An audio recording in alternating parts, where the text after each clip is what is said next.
मेरा भतीजा मेरी सफेद घोड़ी पर सवारी करने का बहुत शौकीन था। वो अक्सर मुझसे इसरार करता, चुची, मुझे आपकी सफेद घोड़ी की सवारी करनी है। मैं उसकी इस बात को हंसी में टाल दिया करती थी, लेकिन वो हर रोज जिद करने लगा। इन दिनों मेरा भतीजा पढ़ाई के सिलसिले में मेरे पास रहने आया हुआ था। मेरा शौहर इस वक्त बेरोन मलिक मकीम था।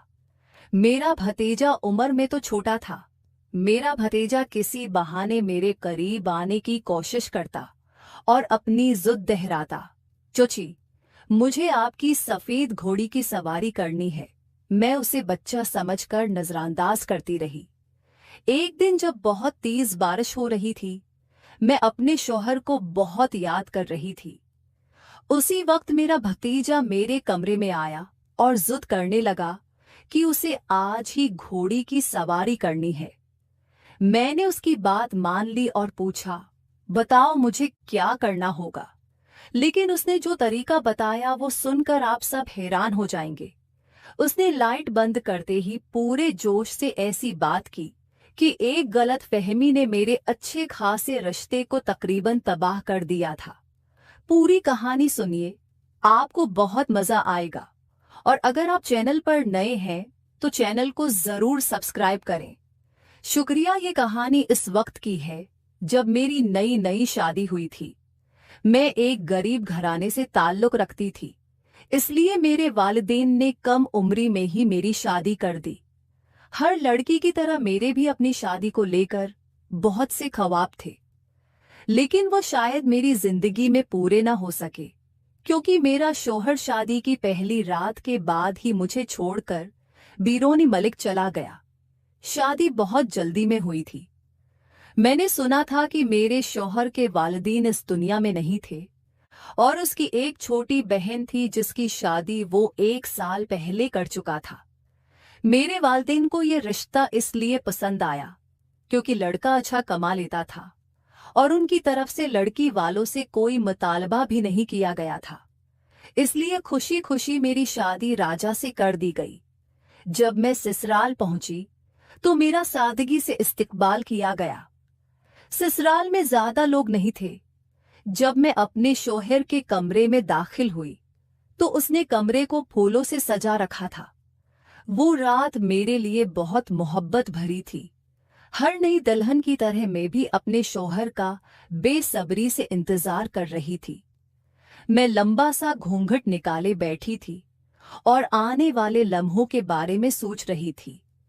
तकरीबन आधे घंटे बाद मेरा शौहर कमरे में आया। उसने दरवाजा बंद किया और मुझसे बड़े प्यार से बातें करने लगा। शुरू में तो मैं बहुत झिझक रही थी, लेकिन आहिस्ता आहिस्ता मैं उसके साथ बेतकल्लफ हो गई। अब मुझे शर्म महसूस नहीं हो रही थी। मेरे शौहर ने मेरा हाथ थामकर अपनी मोहब्बत का इजहार किया और उसके छूने से मेरे दिल की धड़कन तेज हो गई। फिर उसने लाइट बंद कर दी और मुझ पर अपना प्यार नछावर करने लगा। कई घंटों बाद उसने मुझे बताया कि वो कल सुबह कारोबार के सिलसिले में बेरोन मलिक जा रहा है। ये सुनकर मैं सकते में आ गई। उसने बताया कि दफ्तर से छुट्टी नहीं मिल रही, इसलिए उसका जाना बहुत जरूरी है।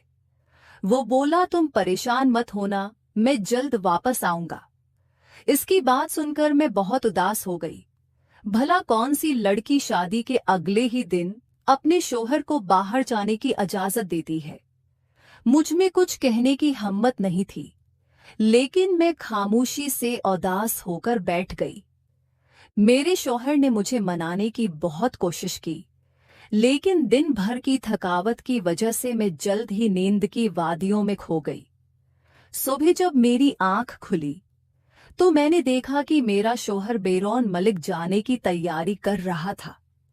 मैंने उसे रोकने की कोशिश की और कहा कि कुछ दिन बाद चले जाएं, लेकिन उसने कहा कि काम फौरी है और छुट्टी नहीं मिल सकती। वो बोला, तुम फिक्र न करो, मैं बहुत जल्द वापस आऊंगा।